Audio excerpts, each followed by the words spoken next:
This is the Lenovo Legion Go 2, the company's newest flagship handheld gaming PC, and it's got some problems that are making me think maybe these companies have started losing the plot when it comes to handhelds. Let's talk about it.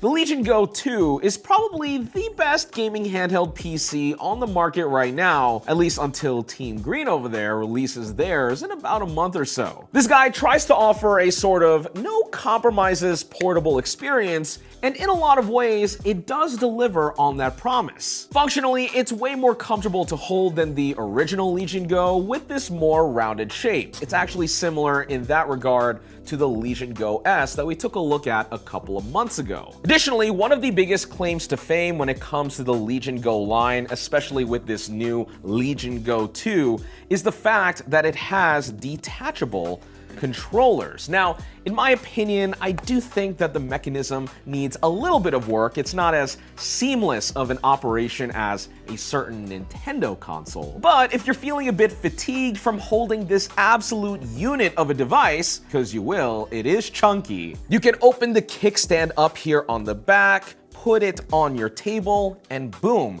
you are ready to game hands-free, cable-free. On top of that, for more functionality, they helpfully include this accessory in the box as well, which if I take my right side controller here and place it in this dock, it turns the right side controller into a mouse because underneath here is a mouse sensor. So you can see my cursor move around, and this could be pretty helpful to play FPSs or things that require precise input. Okay, so we have a functional design, albeit in this very chunky form factor, and a good looking screen. But what's powering this guy? Inside, you'll find AMD's brand new Z2 Extreme APU.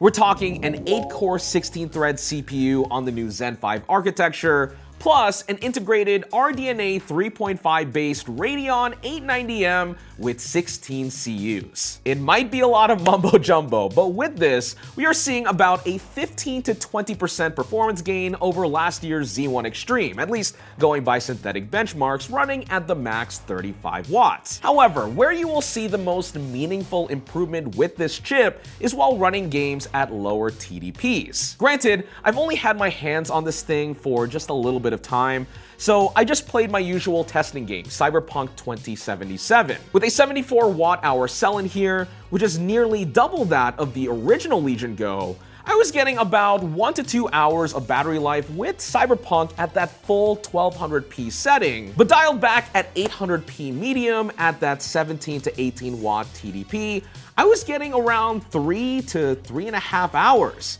And you can imagine it lasting way longer when playing lighter weight games that can handle an even lower TDP. So in a vacuum, this Legion Go 2 does seem to offer a healthy amount of positive changes over the original, including a better design, improved performance, bigger battery, and an OLED screen. So what's not to like? Well, we need to talk price. Ripping off the band-aid, the Legion Go 2 starts at $1099 for the base model with the lower-end AMD Z2.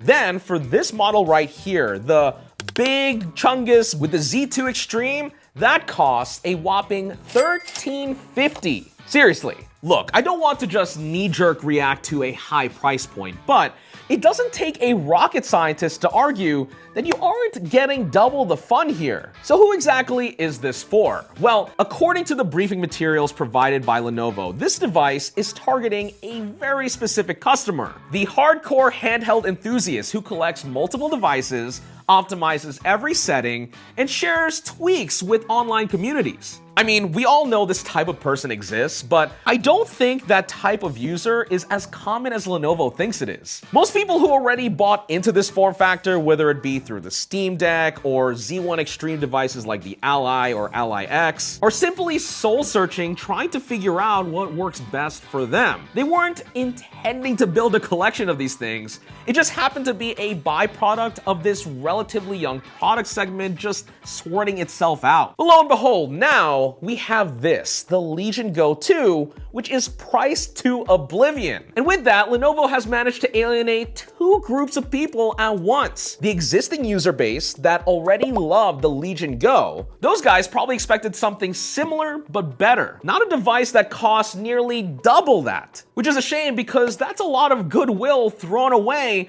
from a community that really embraced the brand and the product line. Also being alienated are potential new customers who Lenovo should want to try to attract to grow the product segment out. Odds are those people probably won't even look at this thing because of the steep price tag. But even if we ignore all of that, if you think about the hardcore enthusiast that Legion are trying to target, they're also very passionate, they're vocal, they're critical. And do you seriously think these people wouldn't think twice about spending $1350 on a handheld when they could legitimately get a gaming laptop with way more performance for the same money? It's crazy! Hell, not to beat a dead horse, but unless you're a real stickler for visuals in demanding AAA games on handheld, the Steam Deck is still the gold standard for user experience and value. And that's a freaking 3-year-old device. Especially if you're okay shopping around in the used market,